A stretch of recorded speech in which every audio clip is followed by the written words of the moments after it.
Welcome to What's That Pen, helping you find your next perfect pen. My name is Amanda Arneill, and today we are going to be looking at the Pigma Professional Brush. Now, this is a 3-pack of pens. It has a fine, a medium, and a bold, that's what they call it, tip. And so we're going to be trying these out. You can see that I couldn't help myself a little bit. I pulled that top bit back, but I haven't tried these pens out, so I don't know what to expect. Now, for the 3-pack, you are just under $13, which means they're, $4.25 per pen. So they're not our cheapest pen that we have reviewed. However, it's nice that, well, I haven't tried them yet, but in theory, it's nice that there are 3 different sizes in one pack, and they are archival safe, waterproof, fade resistant, and acid free. So if these ones are a good option actually being used, then it's really nice that they would be good for contenders for any piece you want to do that you want to be long lasting. Okay, let's dive into these Sakura pens and see what they are made of. We have the fine black, we have the medium black, and we have the bold black. Now, first of all, I like how obvious it is what the size is, because otherwise these pens look the exact same. Looking at the tip of these pens, you can see for the fine, there is that base of plastic. So while it looks like the tip is that whole thing, this portion here is plastic, so you're only really working with this teeny bit at the top. The medium brush is significantly bigger, and then our bold brush is really quite substantial. This is a felt nib with a brush tip quality, and right now I'm using the medium black pen. So let's look at the up and down. So we get pretty thin upstroke lines and very thick downstroke lines. One thing that I'm really noticing is the quality of this black ink. This is perfect midnight black. And it's hard to find a perfect midnight black pen. Typically, you can see some blue in them or a little bit of brown in them, but this is black. So for our thicks and thins, it's a little bit hard because we're dealing with 3 different sizes. Let's look at all of them. First, we have a relatively thin, thick line with a very thin upstroke. And my pen is running out a little bit because I've had these sitting around for a while, and they might not have always been stored horizontally. So that is totally my fault, not the pen's fault. But the medium pen is still super full of ink, and we have a thick line and still a relatively thin line. And then we have a bold line. So let's put that, oh dear, no. This one would be one that I would never use, honestly, because the problem with this pen is that since the pen does not taper all the way to the base like the medium one does, see how it's shaped like a triangle, whereas this one has a triangle tip and then a rectangle right here on the nib. That means that you're not getting your flex through this triangle area. Instead, you're getting all your flex in the base here.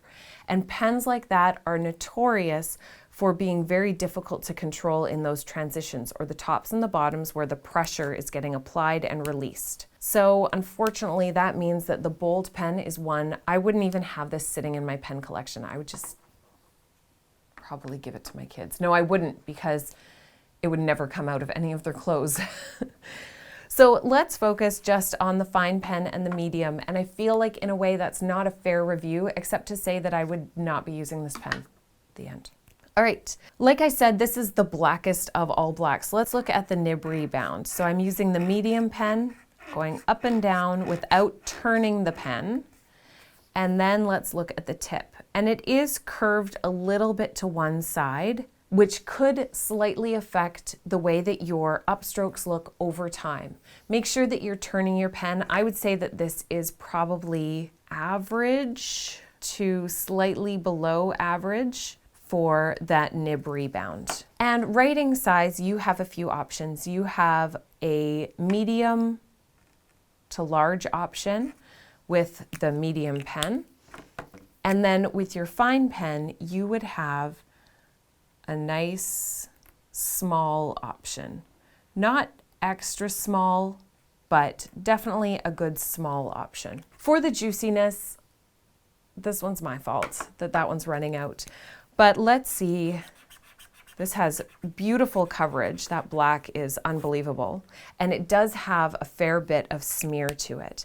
For the coverage that it's getting, I did expect that smear, but it means that if you're left-handed, this pen will be a little bit tricky for you because it doesn't dry super quickly. So it is relatively wet. Let's take a look at the transitions. And I am going to do this one again with all three of the pens because this is one of the most important things for choosing your pen. How easily can you go from your light upstroke into your thick downstroke? Oh, and this had a pen flip to it. And light upstroke to a thick downstroke. And then back again. And this one right at the beginning up here, the pen nib actually flipped on me. It didn't just take the pressure. It turned a little bit in the base, so I wouldn't say that one's super easy to use. Let's look at the medium pen. I'll just do it down here. This one's the medium size pen, and again, it had that flip, and that can be typical of a felt nib pen, where if you're, yeah, it flipped again. When you're doing this transition here, so full pressure and then coming up, see how the nib is actually tucking under and now suddenly it's down below. So while the nib here is out in front, the very tip of it, here it tucks underneath the body of the pen, shifting under, and then it pops out when you go up, it's now pulling down here. So the fact that that very tip of the pen is flipping like that will make it almost impossible to get clean transitions. Oh dear, I was hoping so much for these pens to be awesome because of how black they are. All right, let's look at the ease of transition with the big one. It's gonna be embarrassing. Oh, we have that pen flip. It was super obvious there. And then here, the full pressure, you can see the tip of the pen should be creating a line, but instead it has left this gap because of how the pen bends. So these probably, while they would be great for many artistic uses, are probably not awesome for actually doing lettering. And the thing is, as soon as we see brush pen, we think we should be able to use this for lettering, and that's not necessarily the case. This is probably designed more for doing comic art or graphic art or something like that, where you need that super rich black, and you do want to have some difference in the pen stroke. But you wouldn't typically be doing that turn and expecting perfectly clean strokes. So I do want to just sort of have that caveat there that it's not necessarily supposed to be for lettering, but we always hope that it could be used for lettering, right? So this is a very difficult transition. I would say that on a scale of stay away, nay, okay, or yay, this one is a stay away. Now, that being said, I am going to keep these in my collection for drawing, but not necessarily for doing lettering with. I don't think that they would allow us to have very successful lettering at all. So, even though they are archival quality, waterproof, and fade resistant and acid free, and they have the most beautiful black I've seen on any pen, I would say that they are probably not going to be a good pen for lettering. They are very expensive. The transition is very, very difficult, and that thick pen just won't give us the type of pressure distribution that we need for our brush lettering. So unfortunately, these ones wouldn't be ones that we would want in our brush pen lettering collection. So sad. They're so black. Now, I had high hopes for these, and I have high hopes for most of the pens that I do. There are a whole bunch of these reviews that I've done for pens for lettering, and you can subscribe to the full series or check out a few of the ones that I have linked right here for you so that you can find your next perfect pen and avoid the ones that won't be perfect for you.